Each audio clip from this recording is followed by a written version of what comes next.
Good morning guys. So yun, itong video na to ay galing sa kasamaan ko na si Master Richard Apple. Gawa nga ng yung aking GoPro ay hindi ko napagana dito sa area to, kaya tayo hingi na lang ng video ni Boss Richard. Ito na may sa Bulacan na trail namin sa Ipo. Katatawid lang namin ng Pilang Bato. Tapos parang ata kami dito, Pulang Manok, parang ganun.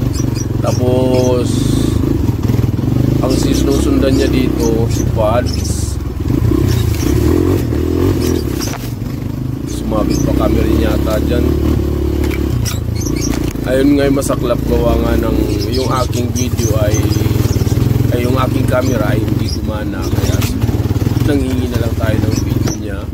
Ang gamit niya dito ay cellphone. Ang ganda pa naman sana ng mga banat dyan, lusot lahat. Ang problema ay yun nga, yung camera natin nagluko. At salamat na lang kay Boss Richard at tayo binigyan ng kanyang video. Kaya ito muna yung ating pang-upload ngayon. So si Boss Richard ay makailang na bisis na tumba ata ito dito. But natapos din naman namin yung rota. Sa portion naman na to magkasunod-sunod naman kami. Hindi nga lang ganun kalalaki. Sunod kasi ng may agwat, tapos nai-stack pa siya. Hinihintay naman namin pag nauna kami sa taas, kasi hindi naman biro din kasi madadaanan mo dito kung hindi mo pa kabisado yung daan. Tulad namin mahihirapan din. Siyempre sa mga taga dyan, mga kasama namin na taga dyan, kabisado na nila yung daan, kaya bisik na lang sa kanila. At 5 pala kami dito magkakasama, si Master, si Kuya Hing Adventure, si John Leo Mios Vlog, yung nasa likod niya, tapos si Pads, din ako, and then si Master Richard Apple. Nahirapan pa siya dito makalusot kasi meron mga maliliit na obstacle na nag-aalangan pa siyang bangkay. Siyempre, inihintay namin sila sa taas. Ang masaklap sa ganito, katulad yan, naabutan niya si Pads, tapos ako naman yung sunod. Tapos, doon naman sa likod, sa harapan naman, ay si... Hindi, ang dami kasi kanina. Master King sa tour pala kasama namin dyan. Yung man naman nasa unahan namin. Tapos yung unang-una talaga yung nag-guide sa amin si Kuya Hing. So, nandun na yun, nauna na yan. Tapos parang dito pinauna niya yata si Richard. Ang sumunod na dito sa akin ay pinauna ni Pads. So, kaya sumunod dito si na sa akin, si Boss Richard. Pagdating sa Apple, kasi pero walang salto dyan, kuya. Papanikin dyan. Medyo mataas. Parang dito yata siya natumba, nabitin siya sa akin. Kasi si Pads naman nauna sa akin doon sa taas. Si Pads kasi sumabit sa mga damo, kaya siya uminto. Kaya wala akong choice, tumigil din ako. Ang problema, sumunod siya agad sa akin. Wala din siyang choice kundi uminto. Ang masakit kasi wala siyang matukuran. Pagtapok niya sa lupa ay malayo pala. Kaya yan na. Hanggang yan, tumumba na nga siya. Buti hindi siya naipit. Pero ano naman yan dyan, puro lang damo, wala naman siyang, hindi naman siya mabato. Tapos tinulungan siya ni Master John Leo Mios na sumunod sa kanya. Tagal pala nito nakabangon. parang mali ang pwesto. Hindi na ako makabawi. Nasa taas yung pa. At siyempre, ibinangon nila yan. Ako kasi umabante na ako, hindi ko alam na nangyari pala sa kanya yan. Kaya dapat talaga So yun, Boss Richard, salamat sa video. Ay, hindi kita natulungan dito sa part na to. Wala, mapatungan na pa. Siyempre nauna na ako, hindi ko rin naman alam na Kaya kuya, sa'yo. okay na. Salamat. Isa din sa paraan para maipaliwanag ko lang kung bakit hindi kita natulungan dyan tayo. Alam mo naman, hanggang huli, hindi kita iiwan. Mahirap ito eh. Ito na atras. Yan, nakabango na siya.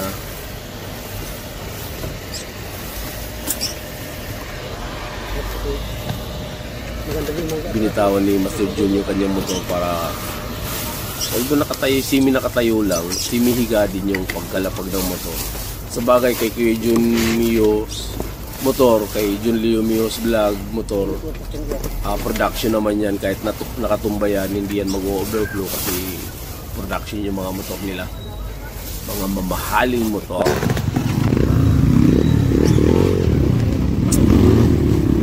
Tapos yan, ako na nga sinundan niya. Ay sa part na yan, muntik nang mabaliw pa ako kasi yung rods na yun, para sumabit yata yung pa ako nun. Pinakikiramdaman ko na dyan sa area yan na parang namamanil yung pa ako. Pero salamat at nakapunch ako. Yung bolts na ginamit ko, yung binigay ni Master Vilsky, meron nagbigay sa kanya kaya binigay niya sa akin yung para yung sa kanyang gamit na galing din kay Kuya Ing. Kaya Master Ing, thank you sa bots. Kaya kung hindi dahil sa bots, baka balik talaga pa ako dyan. Dito naman sa area ko, kaya nagbanayag pa ang daan.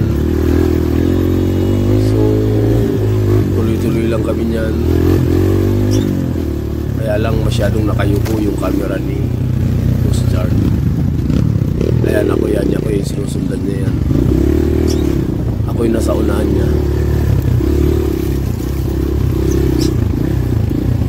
Merong semi-obstacle na daanan, medyo mabato, pero kaya naman. Alam kong kayang-kaya niya pa. Meron lang dyan part na marats, malalim yung marats, tapos may salto. Doon ko siya hinintay at binalikan para hatakin. Ang ganda rin ng ang ganda rin ng takbuhan namin dito kasi mabagal lang ng konti. Kasi nga binabalikan, inaantay namin si Boss Richard. Pero banayag yung takbo. Hindi na Sarap, naman nag-i-start sarap. to. Pero kung maulan sa part na to, sa buong trail side Pag hindi na Ipo, isagad ng primera, Bulacan, hindi nag-i-start. nangangamuti kami dyan dahil sobrang kapit at dulas talaga ng ano dyan ng putik.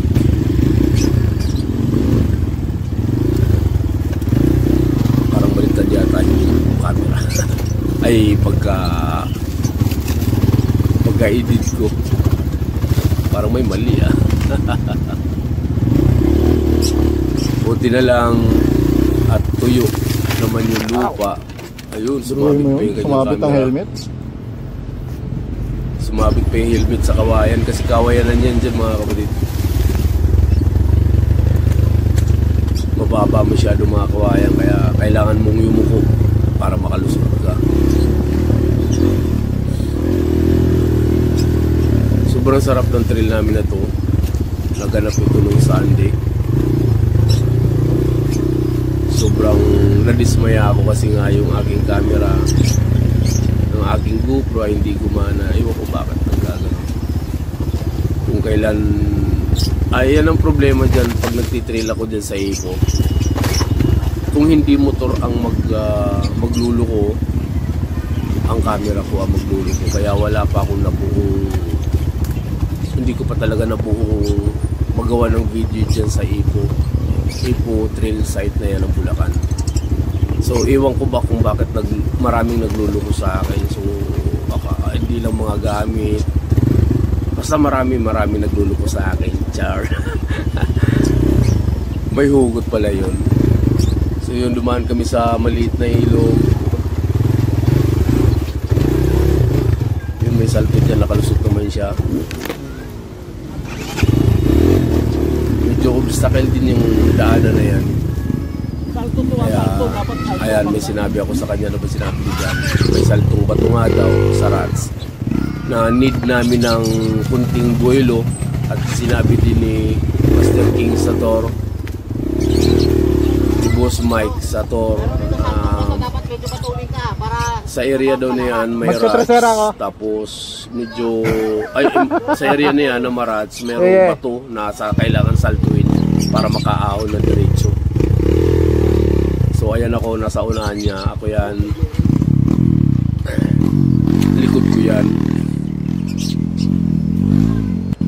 So pinauna ko si Boss Mike kasi hindi kami pwede magbuntutan, magkadikit dun. So nasalto ko siya, tapos sumunod naman niya si Boss Richard.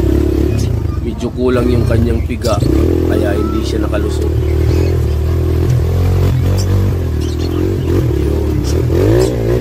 Bato kasi yan, medyo madulas, tapos medyo mataas-taas din ang bato, parang hanggang tuhod yung taas. Hindi lang masyadong pansin sa video, kaya yun binalikan ko siya para hatakin. Kasi kung hindi, baka kung pigain lang niya, pigain yan, baka maubusan lang siya ng clutch, baka masulungan kami ng clutch, lalo kami magkakaproblema.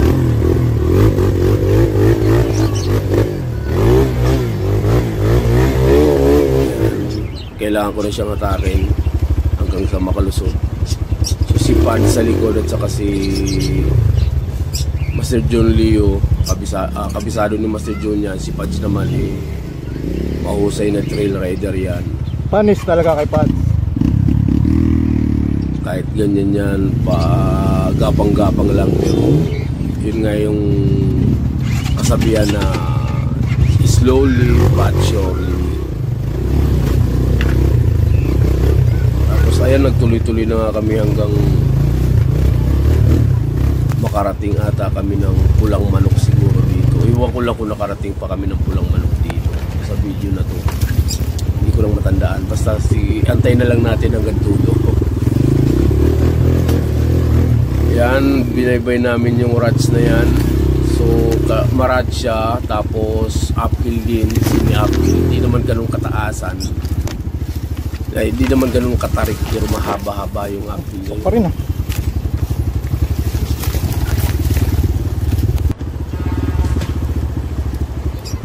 At nakarating na nga kami sa ilog, mga kapatid. Ilog na naman.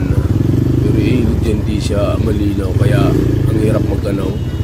I think baka dyan nga kami na nanghalian, hindi lang kasama sa video. Yung mananghalian kami dyan.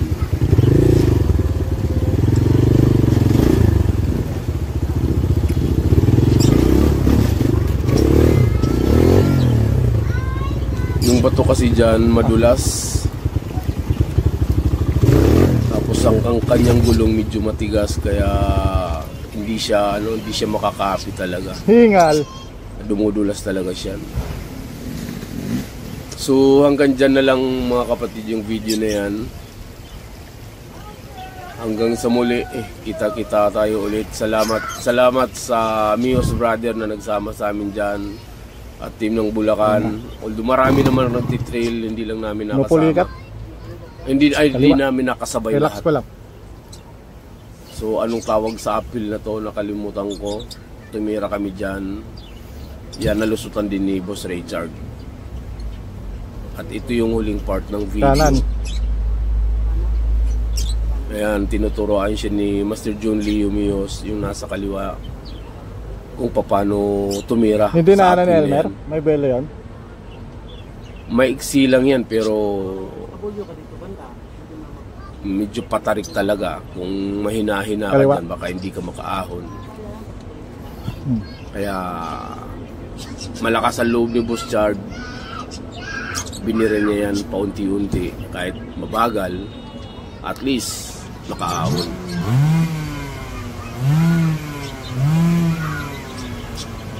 Siguro nag-iisip pa siya ng malalim kung susundin niya ba si Master John.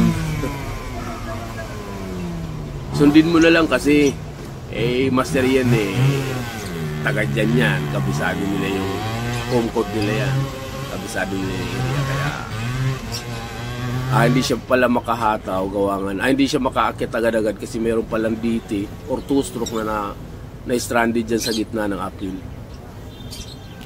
So inintay lang muna niya Si Pats ba makaahon nauna na? bago siya bumira.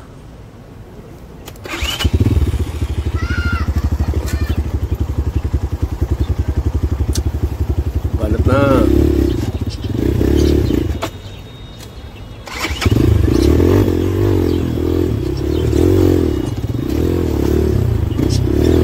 Uphill siya, tapos may mga obstacle pa, may mga bato-bato.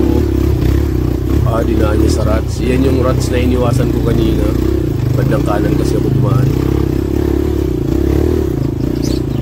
Sim lang din naman kami ng motor niyan. Malakas ang MX 250 is 250. Konti na lang! Yan, salamat at nakaahon din. At salamat sa mga nakasama ko. Ulitin ko. Tape.